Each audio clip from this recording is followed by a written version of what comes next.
Government के अहकामात सादिर हुए हैं। कल के 2 बजे से लॉकडाउन है। उससे पहले हमने यहाँ पे अभी ऐलान कर रहे हैं, कल शाम से ही हम ऐलान कर रहे हैं जो पूरा मार्केट है बंद होना चाहिए 2 बजे से पहले। मैं अभी से हम बंद कर रहे हैं, अभी 12 बज गए हैं, तो अभी से मार्केट बंद होना शुरू हो जाता है। तो 2 बजे तक आपको मिलेगा कि यहाँ पे कोई भी नहीं दिखेगा। जो नॉन एसेंशियल मूवमेंट है वो बिल्कुल रेस्ट्रिक्टेड रहेगा as per orders from government.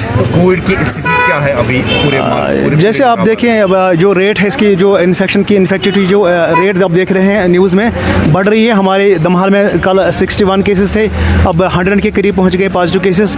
Micro containment zone 4 थे, वो 6-7 बन गए। तो हम बिल्कुल जो नोडल ऑफिसर्स हैं या बहुत जो डिफरेंट डिपार्टमेंट्स हैं, हम उनको अमल में यहाँ पे ला रहे हैं काम में। तो बिल्कुल स्ट्रिक्ट लॉकडाउन हो जाएगा 3 दिन के लिए, ताकि ये जो अभी स्प्रेडनेस है इस डिसीज़ की वो रोका जाए। Thank you sir. ओके।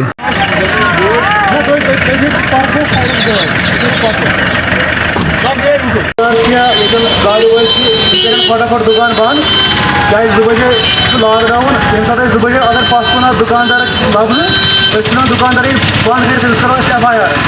इसलिए इम्प्लीमेंट करने खतर उज पे दुकान करो तुम बंद, 2 घंटे में दुकान बंद गाड़ी के। अगर मैं 1 घंटे पता कर लबन बस FIR SHO सब सो FIR। बेमार फहलम वारिया, अगर तुम नजर थो अमन नंबरन पे दह 14,000 ज़्यादा साने दमहालिस मज तुम पॉजिटिव केस रात अकाउंट जब गए 7 पार 7 पे बज नंबर। अगर कैंसन दहन मज यप नफर बुजुर्ग मास्क के वर अमिस बसान छाय तक खराब। ये नीड़ तमाम इन दुकानदार कर दुकान बंद फटाफट, 2 घंटे गई दुकान गई बंद। या इन गाड़ी वाल सोमो वाल प्रेसिडेंट हरकन बिहत बंद कर सारे गाड़ी बंद। गाड़ी सोमो तमाम गाड़ी गई बंद, नॉन एसेंशियल मूवमेंट युस तह करो फटाफट बंद। दुकान करो बंद 2 घंटे मज इत पे कलगाम मार्केट बंद कर मार्केट बिल्कुल बंद। तुम गुजारिश कर मार्केट बंद।